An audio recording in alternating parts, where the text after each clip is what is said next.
자, 민주당 이재명 대표에 대한 체포동의안이 국회 본회의를 통과한 날, 한덕수 국무총리에 대한 해임 건의안도 국회 본회의를 통과했습니다. 제가 공직에 있은 지 50년 됐습니다. 항상 우리 국민을 어떻게 더 잘 살 수 있게 할지 하는 그런 초심의 마음을 가지고 일해왔고 또 앞으로도 그렇게 하겠습니다. 제가 언급할 사항이 아닌 것 같습니다. 국회에서의 모든 절차가 있을 테니까요. 지켜보겠습니다.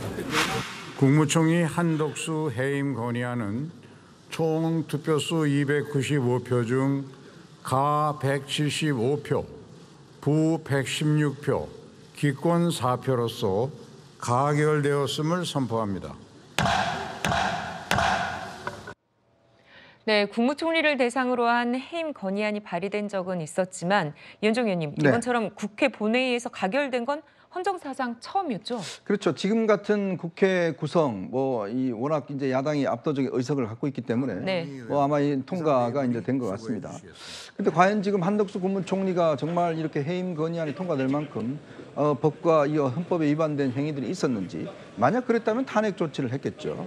자, 근데 해임 건의안을 한 것은 결국 이 시점에 왜 같은 날, 특히 이재명 대표 투표하는 같은 날 이걸 한 것인가? 저는 아마 굉장히 정치적인 의도가 있다고 봅니다. 그건 뭐냐면 아마 야당 지도부는 이거를 같이 올림으로 인해서 야당 의원들의 어떤 결집력, 야당 의원들의 어떤 이런 것들을 좀 더 강화시키지 않을 것인가. 특히 또 이날 이 검사에 대한 탄핵안도 같이 통과가 됐지 않습니까? 예, 그렇죠. 그걸 계기로 해서 뭔가 결집을 높이겠다는 그런 의도였던 것 같은데 오히려 이게 제가 볼 때는 패착이었던 것 같습니다. 왜냐하면 일부 지금 이 비명계 의원들 같은 경우에 아니 이 해임 건의안도 통과시키고 그다음에 본인의 이재명 대표 탄핵안은 불체포 특권은 또 부결시키고 또 검사 탄핵안은 또 통과시키고 이렇게 되면 야당이 국정의 발목을 잡는 게 아니냐, 너무한 거 아니냐 이런 비판이 있을 수 있는 거거든요. 왜냐하면 그저께 통과된 이 세 가지를 보면 전부 다 보면 이 거대 야당의 어떤 압도적 의석을 이용해서 지금 한 거 아니겠습니까?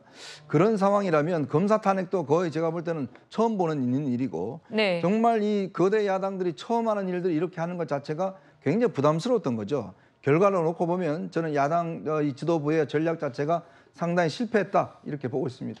네.